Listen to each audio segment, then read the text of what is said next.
Nous avons vu dans les 3 premières parties de la vidéo comment déclarer des réserves sur un chantier avec la tablette, comment les sous-traitants et les autres intervenants sur le chantier répondent sur leur portail aux réserves, et comment le maître d'ouvrage et les futurs propriétaires suivent les avancées des levées de réserve.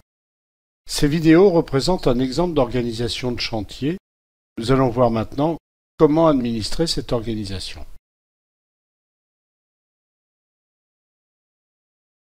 Prenons maintenant Monsieur Louis, administrateur, ayant le profil d'administrateur du logiciel et en charge du paramétrage du chantier. En fait, il configure facilement le logiciel selon la spécificité de chaque chantier, construction ou rénovation, ouvrage, maison individuelle, immeuble, bureau, commerce. Par exemple, un chantier peut comporter un bâtiment, lui-même divisé en niveaux ou étages, eux-mêmes divisés en locaux. Le chantier pouvant lui-même comporter plusieurs bâtiments. Et bien sûr, l'administrateur peut ouvrir plusieurs chantiers en parallèle. En fait, le logiciel est très souple et s'adapte à l'organisation choisie du chantier, avec les types de réserves, le périmètre des lots et leurs sous-lots, l'attribution des lots aux sous-traitants, les zones d'habilitation des releveurs de réserve sur tablette. Le paramétrage se réalise avec le rôle d'administrateur, rôle qui peut être celui de la maîtrise d'œuvre, de la maîtrise d'ouvrage, de l'architecte, d'un bureau d'études par exemple.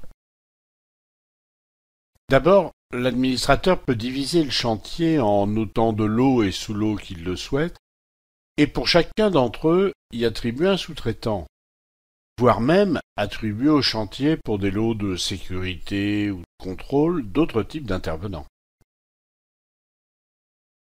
Ensuite, il définit les intervenants qui pourront déclarer et lever des réserves sur le chantier avec une tablette. Il définit ainsi des zones par releveur de réserve. Le releveur de réserve peut, lui, être seul ou en équipe avec un autre releveur sur sa zone.